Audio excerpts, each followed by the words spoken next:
Hello students, welcome to the new video of DK Goyal full book solution series. So students, आज की video में हम करने वाले हैं कैश बुक चैप्टर का क्वेश्चन नंबर 11। इससे पहले के पिछले क्वेश्चंस में पिछली वीडियोस में करा चुका हूं। जिन जिन स्टूडेंट्स ने वो वीडियोस नहीं देखी हैं वो प्लेलिस्ट के अंदर class 11 DK Goyal full book solution series check कर सकते हैं। तो चलिए स्टार्ट करते हैं। क्वेश्चन देखिए, write the following transactions in two column cash book and balance the cash book.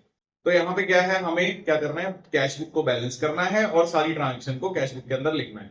तो डबल कॉलम कैश बुक के अंदर क्या होता है कि डेबिट के अंदर कैश का कॉलम होता है, बैंक का कॉलम होता है, और क्रेडिट के अंदर भी कैश का कॉलम और बैंक का कॉलम होता है। यहाँ दो कॉलम होते हैं, इसलिए इसको बोलते हैं डबल कॉलम कैश बुक। और कैश बुक का रूल क्या जिक्र होता है? रूल बड़ा सिंपल होता है कि अगर पैसा बढ़ेगा या प्लस होगा तो डेबिट साइड में आएगा, अगर पैसा घटेगा या माइनस होगा तो वो क्रेडिट साइड में आएगा। ठीक है, तो चलिए क्वेश्चन स्टार्ट करते हैं। क्वेश्चन देखो, 2025 जनवरी में बोल रहा है सारी ट्रांजेक्शन हो रही है, तो हम क्या करेंगे, यहाँ पे कॉमन बना लेंगे 2025 जनवरी।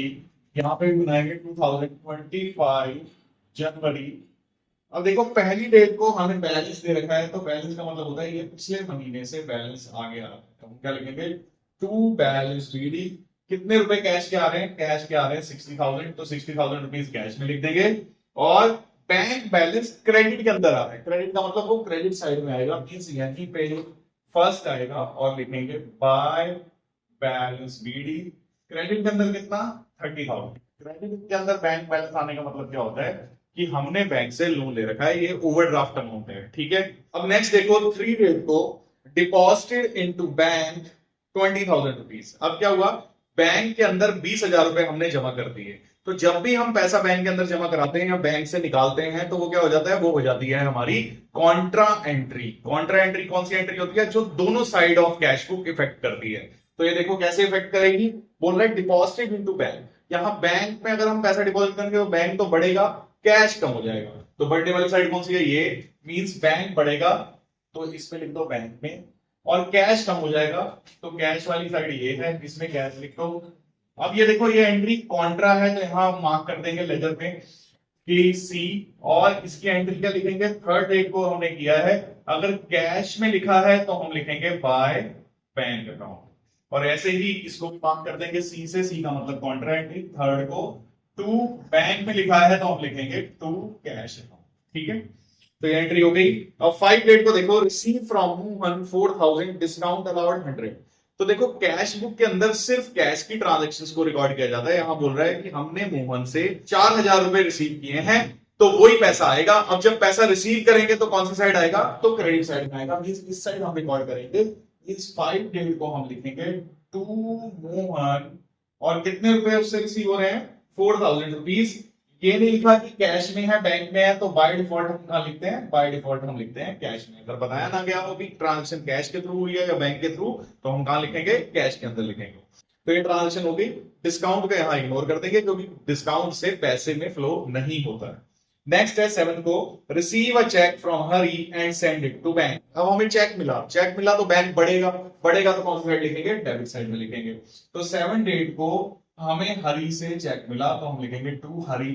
कितने रुपए का चेक था? 6,000। चेक है तो किसमें लिखेंगे? बैंक के अंदर लिखेंगे। फिर देखो नेक्स्ट ट्रांजैक्शन 9 डेट को, receive a cheque from Prem Mohan 16,000 discount allowed 250। हमने प्रेम मोहन को 250 रुपए का डिस्काउंट दे दिया, पर जो चेक मिला है वो 16,000 रुपए का मिला है। ठीक है, तो 16,000 रुपए का मिले हैं चेक हमें, तो इट मींस बैंक बढ़ रहा होगा। पर यहाँ पे कहीं भी ट्रांजैक्शन में ये नहीं लिखा हुआ कि चेक को बैंक में जमा कराया है कि नहीं कराया। तो ऐसी सिचुएशन में, जब ऐसी सिचुएशन हो कि ये ना बताया गया हो कि बैंक में जमा हुआ है कि नहीं हुआ है, हम क्या करेंगे, पहले चेक करेंगे कहीं इस चेक के बारे में आगे कहीं क्वेश्चन में इंफॉर्मेशन नहीं है। तो आगे अगर हम देखें तो 18 को लिखा है, 18 डेट को लिखा है, Prem Mohan cheque deposited in the bank. मतलब मिला कब है? मिला हमको 9 तारीख को, डिपॉजिट हुआ 18 को। तो आज ही एंट्री नहीं होगी, जिस दिन डिपॉजिट होगा उस दिन क्या होगा, उस दिन ये हम रिकॉर्ड करेंगे। तो मींस अभी इसको छोड़ देते हैं, अभी हमें इसको नहीं करना, 18 डेट जब आएगी तब इसको रिकॉर्ड करेंगे। चलो नेक्स्ट पढ़ते हैं, विड्रीव from bank for office use. फिर से कॉन्ट्रा एंट्री आ गई, जैसे ही बैंक से पैसा निकालोगे कॉन्ट्रा एंट्री हो जाएगी। बैंक से पैसा निकालेंगे तो बैंक हो जाएगा अब कम और कैश बढ़ जाएगा। बढ़ने वाली साइड ये होती है, कम होने वाली ये होती है।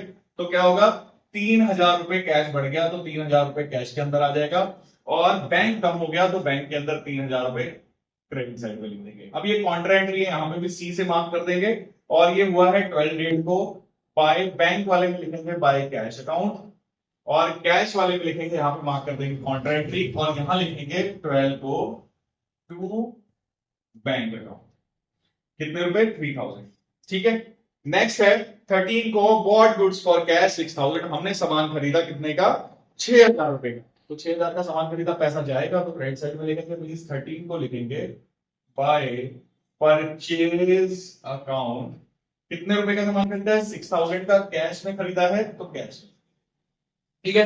नेक्स्ट ट्रांजेक्शन देखो 14 को sold goods for cash. Sold goods for cash मतलब हमने सामान बेचा, पैसा आ गया, पैसा आ गया तो पैसा बढ़ गया होगा, तो कौन सी साइड लिखेंगे? डेबिट साइड पे लिखेंगे। मींस 14 को लिखेंगे टू सेल्स अकाउंट। अमाउंट कितनी है? 12,000 रुपीज। कैश में बेचा है तो कितना आएगा? 12,000 रुपीज कैश के अंदर आ जाएगा। ठीक। 16 को क्या लिखा है? Paid to Ganesh by cheque 4,940। अब हमने पेमेंट करी है गणेश को 4,940 रुपए, तो पेमेंट करेगी तो पैसा जाएगा, तो मींस हम कहां लिखेंगे? 16 डेट को लिखेंगे बाय गणेश। कितनी पेमेंट करी है चेक से? 4,940। चेक से करी है तो बैंक के अंदर लिखेंगे। अब नेक्स्ट ट्रांजेक्शन है 18 को। अब जो चेक हमें मिला था 9 तारीख को, अब 18 को जमा करा रहे हैं बैंक के अंदर, तो 18 को जब बैंक में जमा कराएंगे तो बैंक बढ़ेगा, तो 18 को यहां लिखेंगे। अब यहां प्रेम मोहन नहीं आएगा, अब हम यहां लिखेंगे चेक इन हैंड, क्योंकि प्रेम मोहन के नाम से तो पहली एंट्री रिकॉर्ड हो गई होगी। अब चेक इन हैंड के नाम से रिकॉर्ड करेंगे। उस टाइम पे वो चेक कितने का था? 16,000 का, तो अब 16,000 रुपीज हम बैंक के अंदर मेंशन कर लेंगे। ठीक है। उसके बाद देखो नेक्स्ट एंट्री 20 को sold goods to Gopal for 15,000 for which he gave 8,000 cash and a cheque of 7,000। अब देखो 20 तारीख को हमने सामान बेचा गोपाल को, और उसने 8,000 रुपए कैश में दिए और 7,000 का चेक दिया। अब देखो यहाँ चेक के आगे ये नहीं लिखा हुआ कब जमा करा है, तो हम नीचे देखेंगे कहीं आगे इंफॉर्मेशन तो नहीं है इस चेक के बारे में। और जब हम देख रहे हैं 22 को गोपाल का चेक जमा हो रहा है। ठीक है। तो हम इसको आज नहीं लिखेंगे, हम 20 तारीख को सेल्स लिख के 20 डेट को हम क्या करेंगे? 20 डेट को सेल्स लिख के सिर्फ 8,000 रुपए लिखेंगे। 7,000 का जो चेक मिला है उसको अभी नहीं लिखेंगे, उसको 22 को लिखेंगे, क्योंकि 22 को हम सबमिट कर रहे हैं। अब देखो 22 को क्या हुआ? 22 को हमने बैंक में पैसे जमा कराए 9,000 रुपए, उसके अंदर ही गोपाल का चेक था, तो 9,000 में से 7,000 तो गोपाल का ही चेक था, तो मींस 9,000 में से 7,000 तो उड़ा दो, तो बचा कितना? 2,000 रुपए। इट मींस 2,000 रुपए हमने बैंक में जमा कराया है, वो हो गई हमारी कॉन्ट्रा एंट्री। और 22 तारीख को गोपाल का जो चेक करा है जमा, उसको पहले लिख देंगे टू चेक इन हैंड। ठीक। कितने रुपए का था वो? 7,000 का, तो सीधा पहले 7,000 रुपए लिख दो। अब क्या हुआ है? 9,000 जमा हुए हैं, 7,000 तो ये चेक जमा हुआ था, 2,000 रुपए बढ़ गए, और तो इट मींस ये है कॉन्ट्रा एंट्री। 2,000 रुपए बैंक के अंदर बढ़ गया, तो बैंक के अंदर बढ़ा दो, कॉन्ट्रा एंट्री मार्क कर दो। और कैश कम हुआ होगा, तो कम वाली साइड कौन सी होती है? क्रेडिट, तो यहाँ पे लिखेंगे 2,000, और यहाँ पे भी कॉन्ट्रा एंट्री मार्क कर दो। कैश में क्या लिखेंगे? कैश में लिख दो बैंक। मींस 22 को ये कॉन्ट्रा एंट्री हो रही है, तो वहां लिख देंगे बाय बैंक अकाउंट, और यहां पे लिख देंगे 22 को ही टू कैश अकाउंट, क्योंकि ये बैंक के अंदर है। ठीक है। अब नेक्स्ट ट्रांजेक्शन देखो 24 को पेड रेंट बाय चेक 1,500। अब हमने रेंट की पेमेंट करी है, तो रेंट पैसा जाएगा तो क्रेडिट साइड में आएगा। मींस 24 डेट को हम सीधा लिख देंगे बाय रेंट अकाउंट। कितने रुपए की पेमेंट करी है? चेक से 1,500 रुपए की पेमेंट करी है, चेक से करी है तो बैंक के अंदर आएगा। फिर नेक्स्ट देखो, नेक्स्ट ट्रांजेक्शन है 25 को withdrew from bank for personal use 2,000। अब फिर से पैसा बैंक से निकाला, पर इस बार पर्सनल यूज के लिए निकाला है। तो अगर ऑफिस के लिए निकाला होता तो ये कॉन्ट्रा एंट्री हो जाती, पर ये पर्सनल यूज के लिए निकाला है तो अब ये कॉन्ट्रा एंट्री नहीं होगी। अब इसको क्या लिखेंगे? 25 को अगर पर्सनल यूज के लिए पैसा कभी भी ओनर निकाल ले, उसको क्या बोलते हैं? उसको बोलते हैं ड्रॉइंग्स। मींस ये ड्रॉइंग्स के नाम से आएगा, और पैसा बैंक से निकाला है तो बैंक के अंदर लिखेंगे 2,000 रुपीज। ठीक है। उसके बाद 28 को क्या है? Bank notified that Prem Mohan cheque was dishonoured.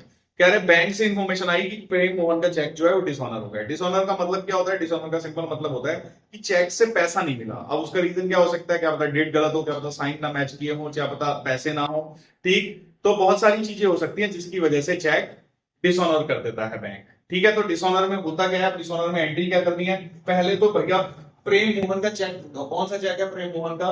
प्रेम मोहन का ये वाला चेक है 16,000 वाला। अब ये इसके पैसे नहीं मिले तो इस एंट्री को बिल्कुल रिवर्स कर देंगे, मतलब पहले यहां लिखा था अब इसको यहां लिख देंगे। मींस 28 को लिखेंगे बाय प्रेम मोहन। प्रेम मोहन का चेक डिसऑनर हुआ है तो हम लिख देंगे बाय प्रेम मोहन। कितने रुपए का चेक था? ये चेक था 16,000 का, तो लिख देंगे 16,000। नेक्स्ट है 30 को receive from Anil 2700 in cash and 5400 by cheque. अब हमें क्या होगा, अनिल से पैसा मिला 2700 तो कैश में मिला और 5400 हमें चेक से मिला। ठीक, तो क्या लिखेंगे? पैसा आ रहा है तो डेबिट साइड में लिखेंगे। इस 30 डेट को लिखेंगे टू अनिल। अनिल से कितने मिले?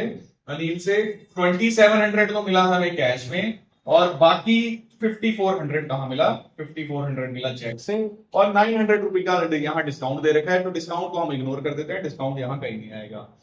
अब लास्ट एंट्री देखो, बैंक चार्जेस। बैंक चार्जेस का मतलब बैंक ने बैंक चार्जेस लगाए होंगे किसी चीज पे, तो लिखेंगे बाय बैंक चार्जेस। और बैंक चार्जेस हमेशा बैंक के अंदर आएंगे, कभी भी कैश में नहीं आएंगे, क्योंकि बैंक हमारे घर पैसा लेने नहीं आएगा, सीधा तुरंत अकाउंट में से काट लेगा।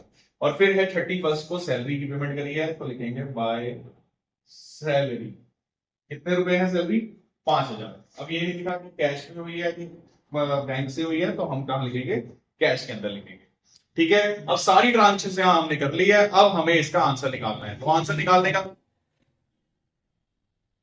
तो आंसर कैसे निकालते हैं? आंसर निकालने का सिंपल तरीका है, ज्यादा में से कम को माइनस करना है। तो देखो कैश में हमेशा याद रखना, कैश में हमेशा डेबिट साइड ज्यादा होती है, मींस कैश में तो ये वाली साइड ज्यादा होगी, तो इसमें से वो वाली साइड को माइनस करेंगे। तो पहले इसका टोटल कर लेते हैं, तो इसका टोटल करके देखो 60 प्लस 64 हो गया, 67 हो गया, 67 प्लस 12 79, 79 प्लस 8 87, 87 प्लस 2 2700 कितना हो गया? 89,007। यही वाला टोटल यहां आ जाएगा। अब ऊपर इसमें से ये सारी वैल्यूज को माइनस करना है। टोटल देख लो इसका कितना है, 26 28 और 5 33 इसमें से माइनस करेंगे तो फिर हमारा जो बैलेंस बचेगा वो आएगा 56,700। ये हमारा 31st हो जाएगा बाय बैलेंस शीट। ठीक है, तो कैश का तो आंसर आ गया। अब बैंक का आंसर कैसे निकालते हैं? बैंक के आंसर भी ऐसे निकाला जाता है, ज्यादा में से कम को माइनस करना है। तो अब देखना पड़ेगा कि बैंक का आंसर कहीं भी आ सकता है, लाइक कैश में ये वाला टोटल डेबिट का हमेशा ज्यादा होता है, बैंक के अंदर क्रेडिट भी ज्यादा हो सकता है, डेबिट भी ज्यादा हो जाता है, हमें चेक करना पड़ेगा।